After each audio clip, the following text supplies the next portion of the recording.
I'm Nick, and this is NBC News, and today we'll be covering an identity theft case. I'm here with my fellow anchor, Ben Gibson. Thanks, Nick. Quote-unquote, neighbors from hell steal 30 identities in its latest identity theft case.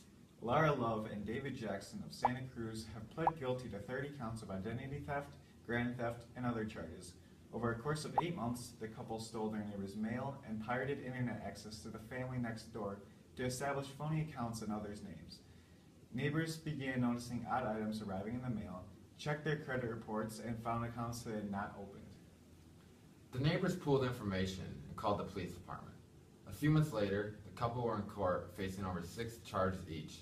The judge released them, however, and then they started stealing more identities. I have no idea what that judge was thinking. They stole credit cards, more mail, wallets from a wealthy private school in Santa Cruz, and they used the information to make purchases on websites such as Amazon and online gambling sites. They scammed a total amount of around $15,000 just the second time alone. Drugs may have been behind the theft, as they both admitted to drug problems, and when their home was searched, police turned up cocaine and heroin. The couple reportedly said they stole identities in order to feed their family. Now, at the court case, the couple came dressed in street clothes, which is not very professional, and they spoke through their court-assigned attorney about the matter. The couple themselves did not have anything to say, and they wanted everything to be said by the attorney. So the attorney said they are very sorry for their actions.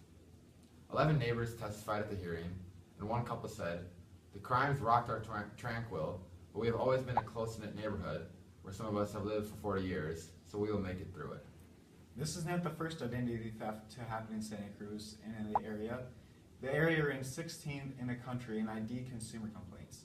Lara Love and David Jackson have been banned from entering the neighborhood for 5 years and have made $9,000 in restitution payments to the victims. The judge placed limits on their internet use and access, and they are also required to go through drug treatment programs and will be sent to state prison if they violate any of these court terms. This is a very unique case, considering the amount of identities that were stolen by the couple. 30 identities is a lot to steal by one couple alone. Here are some tips provided by Mercury News on how to protect your identity. Secure your social security number and only give it out when absolutely necessary, like applying for a job. Social security numbers are the number one easiest way to steal an identity, and with it protected, you will be more protected. Never respond to information requests from online sources that are not credited. Most of these websites are scams and only try to take your information. Once they have your information, it is nearly impossible to get it back. Another tip is to shield your keyboard when typing in passcodes online or at the ATM. You never know who may be watching your ATM when you're trying to withdraw money. Always try and have different passwords for different accounts so that if one gets hacked, not all of them will get hacked. Shred receipts, credit information, or other mail to prevent dumpster divers from acquiring your personal information. If your identity is stolen, the best thing to do is to file a police report and seek help immediately. You are not the culprit in this case, and never pay anyone back because you do not have to. It will take a very long time, but it is possible to retrieve your identity.